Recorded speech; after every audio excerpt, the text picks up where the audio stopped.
huge significant thing, but let's go into game number 2 here.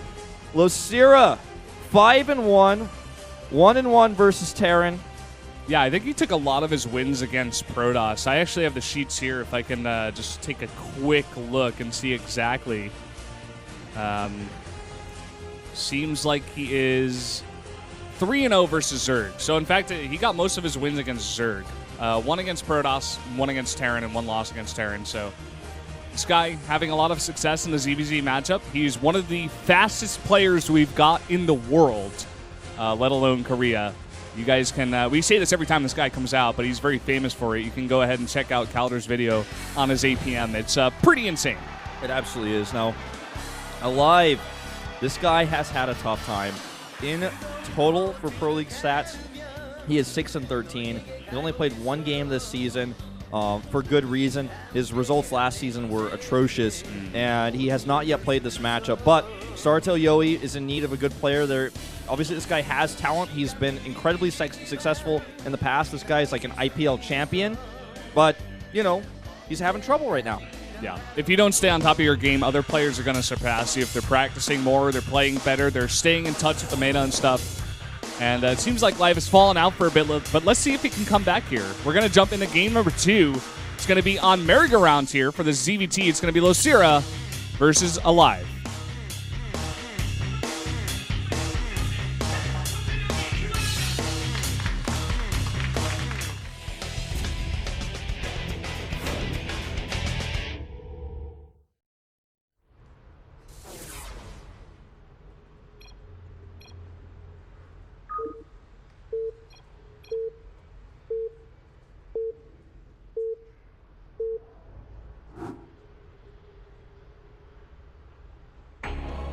Up here in the top left, in the teal, the Zerg player for MVP, it is Losira.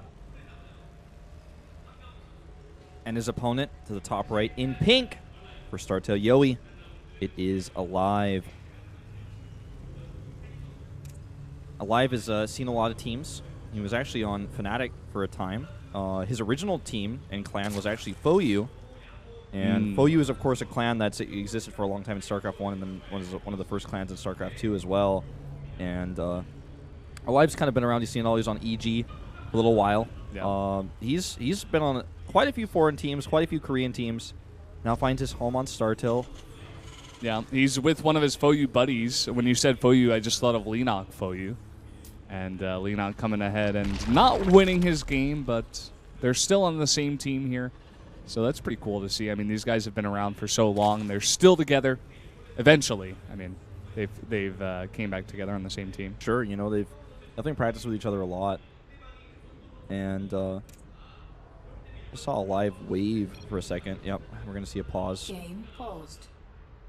And Not sure what the idea is here, what the problem seems to be. I hope this is not a big issue.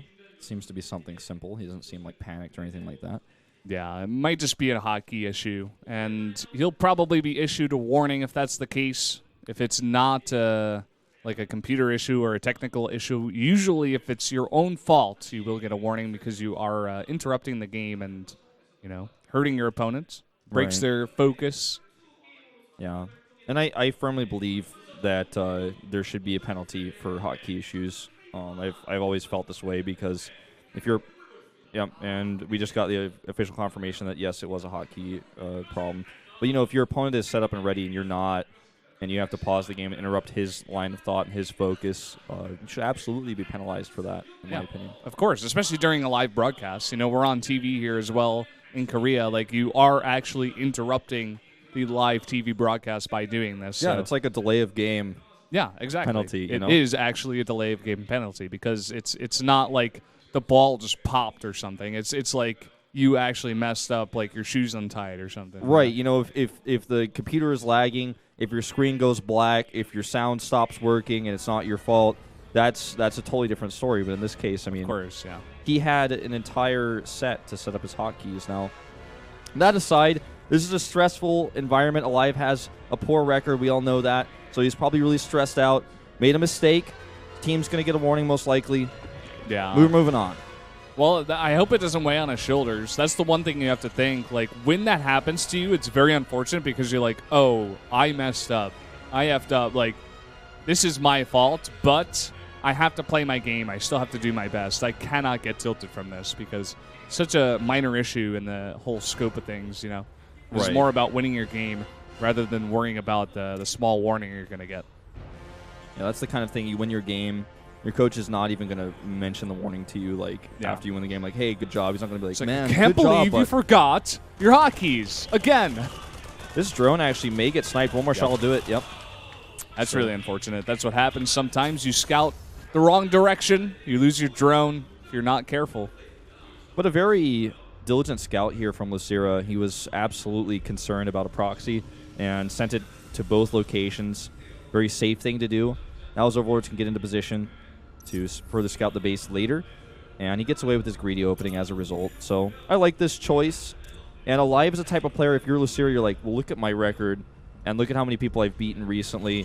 aLive has a much worse record. I'm obviously the favorite player. There's a high chance he's going to try to proxy me here. I should just prepare for it.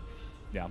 And it seems like Losira has kind of identified the fact that this is very normal. He sees the gas. He's like, okay, I'll make only 2 links. Let's try to be greedy here. Let's get as many drones as possible and get that economy going. Yeah. This SCV is going to be denied. Gets no information whatsoever. Yeah. And it looks like we are going to see, that quick Hellion build. Pretty normal here so far. We do see the 2 Marines to kill the Overlord, but he should be able to escape. He's paying attention especially. I don't think actually aLive even saw that, so shouldn't go down here. Losira, a very interesting player. I just want to talk about this a little bit. He's so well versed in like everything that you can do as a Zerg. He's so good at like the long macro game. He can go with the best. We've seen some really long games. One against Flash on King Sejong Station where he took him out. Where I think that was actually his first game, and everybody's like, "Whoa, Losira's back!" And he's very good at doing that long kind of game. But he also is very quick, very aggressive at times. He knows when to put on the pressure. And a merry-go-round here. Very interesting map because, sometimes that third base is not the easiest for Zerg, but especially the fourth base. That's like Moonglade's thing. Every single time we look at merry-go-round, he's like, that fourth base, man, you can't get that fourth base as a Zerg. It really, really sucks. And I wonder what Losira is going to do here. Is he going to go for the late game, or is he going to just try to avoid that whole situation, with the map, what this map gives you as a Zerg? With that fourth base. Maybe he just wants to go around that entirely and just go for the aggression. Well, that's certainly a possibility, as we do have that Roach Warren coming down. Now, he adds a Spine Crawler at the top of his base. He's playing very safe against aLive, and I really, really like this. You were talking about how Losira has a lot of different avenues. He's basically the type of player that's not, you can't say, okay, his style is X right away. But if I had to compare him to one player in contemporary StarCraft 2, I would actually compare him to True, even though we haven't seen True do well in a while. He loves to make a ton of Banelings. He's totally prepared here, by the way, for these Hellions. Oh, he's going to sack this Overlord. He's going to scout, try to see that that's a Banshee coming up here. He does see that it's not. But the other player I would compare him to in all of StarCraft 2 history is actually his old master, his old teacher, Nesty. They have a really similar way of playing the game. Very good at macro games, but also know how to turn on the heat sometimes. Yeah. These are just the best players. Players that don't just only play one style, and they're very flexible in that. He just barely misses that tumor, by the way. That's pretty nice there for Losira that he doesn't lose it. He lost one of them already. Yeah. Didn't want to lose that other one. We do see upgrades for Roaches, and we see the lair finished, and we might see Roach speed in just a second here. We don't see it yet. He is adding a few Roaches into his mix now. And we do have Marauder production already underway here for aLive. Yeah, it's pretty interesting with the Zerg. Most of the time, if they are going to stay on the 2 base, we see that very safe kind of Muta tech. Go for Spire first, and then take your third base off of that. You're very safe. You get that one Spine Crawler. You make a wall, especially on this map, but deciding to just go for Roaches and Roach upgrades, that's pretty non-standard, and I wonder if he's just going to stick on this for a while here. He may just try to hit a 1-1 Roach timing attack. We've seen this in the past. Dark loves to do this. Yeah, Dark. That's the person I was going to say. We actually saw a bit of his highlights here before Pro League even started. If I'm not mistaken, that was the same spawning location for Maru on this very map. Yeah, it was the same map, same spawning locations. Yeah, it's a really good build for the map in these locations, I think, and I think that's what we're going to see here. So, you know, he is adding a third base. This may not be a huge commitment. In fact, he's sticking with 13 roaches for now. He's droning up back at home. He's getting burrows. So I think he just really wants to put on some pressure, maybe force some repairs, kill some SCVs if he can, and just transition behind it into a third base in a normal economy. And this is terrifying for aLive because he knows the potential for a really big attack is there, so he may have to add some bunkers, for example. He might be stressing a little bit here. He's actually going to try to do a Hellion run by. Yeah, looking maybe for the drones transferring to that third base. Can be scary. And here we go. We got 2 bunkers already, and just not enough roaches, only 13. And 2 queens in position at that third base, so the Hellion's not really going to do much. He's got a Spire behind this, but he's still going for the ranged upgrades right now. He's going for +2 for this, but here we go. The Hellion's coming in and finding some drones now. This is huge. Finding these drones like this is a very big victory. Transfuse goes down actually to save one of the drones there. Yeah. In fact, I feel like it could have done a lot more damage if more drones were transferring at that time. You know, a lot of it is about timing, but in fact, he's only able to get 2 drones, so not the biggest amount of damage there. Now, this is a big moment for aLive because he's sending 2 drops out right now. This is his first moment to really be able to do hard pressure. This entire game, he was playing basically defensively because he saw these roaches. He was playing carefully. And this is why Losira has been able to get 70 drones up already. In fact, he had more than that. He just made a few spines and spores here in the main base. They're not ready yet. This is aLive's moment to get some very serious damage done. The roaches getting home just in time here. Let's see if he can get anything done. Gonna get a Spore. Yeah, Spore actually gets canceled. That's Losira for you. He will not lose even the slightest or the smallest of victories. Yeah, very well done. And oh, this is annoying. Oh, that is very annoying. He did get that burrow earlier, and he's actually using it to deny a CC. Overseer does get picked off. But that's 1 scan he has to use here, which means 1 less mule. It also means less scans to clear the creep, which is already excellently spread towards the middle. Speaking of which, you will lose quite a bit of that with this scan. Nicely done. Yeah. As the roaches were out of position in the main base. And yeah, he just continues to upgrade roaches, but roaches are not... Do we have a third Evo chamber here for Losira? Because he's upgrading melee attacks as well, while he's getting +2/+2 for his range and his armor. He has 3 evolution chambers. He's actually going all 3. This is a really strong moment here because he doesn't have banelings ready, and this is a ton of bio. Yeah, and Baneling speed is not done here. The positioning on the Marauder was fantastic. All of those Banelings do blow up on even Marauders or just nothing. Yep. And there's so many Marines left over, and there are no Banelings. He's making only roaches. This is probably going to end the game. He just doesn't have anything to answer for this. His 2/2 upgrades weren't done yet. His Banelings weren't done yet. This is just an unfortunate timing window. Losira played too greedy, and now he's just going to die. This is a pretty weird game, Valdez, but I mean, he lives for now, but that was just way too much damage. He's down now to 49 drones. His upgrades are weird and awkward at best. He's got 2/2/1 upgrades for his units now. aLive's about to have 2/2. aLive has mobility. There's not a single Mutalisk on the map. I don't think he finished his Spire. I think he canceled it, but he has no way to deter drops because drops at this point in the game are going to do a lot of damage against roaches. As I was about to say right before this fight happens, roaches do not scale into late game or even mid game here. There's a Spire, by the way. It's real. It's actually it's actually real. It's still there. It didn't cancel, but he didn't use it either. And you know, roaches don't scale well into even the mid game. Once you've got a large bioforce with medevacs and good upgrades, roaches fire too slowly. They do damage way too slowly to actually kill the bio units before really their health bad gets regen. against medevacs just in general because of what you just said. And that's the reason this is very non-standard. This is just something we don't see very often. I mean, it happens sometimes. You do see this Roach Bane composition, but I don't know. I don't think I've seen it happen many times successfully. I don't think I've seen it work many times here. Here we go. aLive, in fact, scared to fight this. I guess that's just too many roaches. Yeah. You know, there's still no Mutalisk, so he can just kind of fly around wherever he wants with those medevacs. Even harassing Overlords in the main base right now. That's how much freedom of mobility he has. Just continue to clear up some creep with just a small group of units. Adding another CC, using that Artosis rule. We do see the +2 for Mutalisk is on the way. He has +1 for not a single Mutalisk he's made so far this game. Obviously, he can't afford to do that right now because he needs to make Banelings with the money he's got to defend and stay alive. Yep, here we go. That's a lot of Lings and a lot of Banes in the front, but still keeping all the Marauders in the front. Doing such a nice job tanking here is aLive. Very nice army positioning. You see him just drag those Marines back.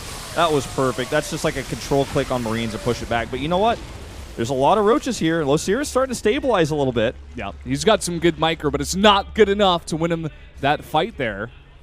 You know, this becomes a problem the longer this goes on because aLive has 3-3 on the way. He has an even worker count and a 4th CC. So even though it's like, wow, Losira survived, can he come back? Well, he might. Certainly might, but he's going to need a lot more than just an even fight against Bio with his roaches. He's going to need more than that. He needs to finish off his transition. He needs to be able to get Mutalisk out. And once aLive starts adding a bit more Widowmines into this composition, I mean, the Roach Bane is just not going to last for a long time. All those Banes are going to get blown up. Uh-oh, this could actually start to happen right now. Oh, that actually hit some of those medevacs a little bit there, I think. Yeah, that was actually a really nice cleanup of all of those Widowmines. He only had 3, so he cleans them all up here. He's going to push aLive off that creep, but here we go. We got a drop at the 3rd base. In the meantime, not really being handled. Just one Queen attacking that medevac, and now he's got to send some units back. aLive doing a nice job of attacking the front at the same time. Yep, this draws the Banelings away, so they're not in position to fight here. And Losira tried to burrow. Well, this isn't going to happen. Losira tried to burrow some roaches over there to set a trap, but he's doing that on top of creep where aLive is just going to scan anyways because he's trying to clear up that creep. We see that there's a huge amount of resources left over here for Losira in minerals. This is a larva problem that he has because he doesn't have that extra hatchery, and he's making a ton of Lings to try to defend here, and that's very larva intensive. Again, good control here by aLive. Marauders at the front. He's just going to blow Banelings up on it, and that's pretty expensive, but once the Marauders start to get a little bit less meaty, the roaches can finish them off. Yep. Good Widowmine hits there on a lot of the Banelings in the front as well, whatever was left. He's got some Banelings back here. Let's see if he can save him. He is on creep, and the speed is done, but a really nice hit there on those Widowmines, and a lot of Marines are still alive. Yep, these roaches are pretty tanky versus mostly Marines here. That Widowmine not able to fire. It's already used its charge, but if you just look at the supply, you can see this is really starting to whittle him down. That was what Artosis would call an anti-timing. He was fighting there before the 3-3 was done. Yes. I mean, I understand he's trying to put on the pressure still, but now that 3-3 is done, he's going to have a much stronger attack. He wasn't fighting with a little bit of his army there in the back as well. Maybe aLive getting a little bit excited here. You know, he's winning the game, and that's going to be a big win for him. So making some small mistakes. You know, this is what I feel like we should be seeing a little bit more of. Just split up this slow, clunky Roach comp with drops. There's not a single Mutalisk on the map. Come in here, kill some drones, kill some structures. It's a drone feast. It's a drone feast, man, and oh god, those Widowmine hits would have been a little bit better, but still, he's just got such a large bioforce. He can always reinforce. Just continue to wear this army down, wear the resources down. And I almost feel like what we're seeing here is Losira's experience. Like, he got so far behind that he's so good that he's like still staying alive. Like, aLive is up 60 supply, at times now 90 supply, and struggling to finish him. Finally gets it. He finally finishes the game, but that was a bit drawn out. Weird comp by Losira. Yeah, just a weird game in general. I don't know, man. I don't really like that composition at all. I mean, it's hard to question Losira, and obviously it has worked for him in the past, but it doesn't work today against the guy who hasn't won a game yet in 2015. But he picks up his first win, and good for him. Good for aLive. And we're gonna tie this series up now 1-1. MVP versus StarTale-yoe. Yeah. Weird game. Weird game. That was the weirdest StarCraft game I've watched in a while. He had 3 Evo chambers. He had +2 for Mutalisk he never made. I think he was just hoping that he was eventually going to be able to transition out and get those Mutas up by defending. But it was so hard for him to actually hold without a 4th base and without this extra larva to continue to make Lings that he couldn't inject. And he fought really well. And also some of the control we saw from aLive was pretty impressive too. I mean, some really nice just bio control in general. Just keeping the Marauders in the front, control clicking the Marines back. Very simple stuff, but he did it very well, and he did it pretty consistently, so that's very nice. Guys, we're going to jump to a 3-minute break before we get into that game number 3, so stay tuned. We'll be right back. Hi everyone, it's 2015 SPL2015 Games' new project, Esports TV, has now launched. You can watch a variety of leagues live and watch all the bots in one place, including new media contents that will help us communicate better with you. Don't miss out on the fun launching events, and now watch esports at Esports TV.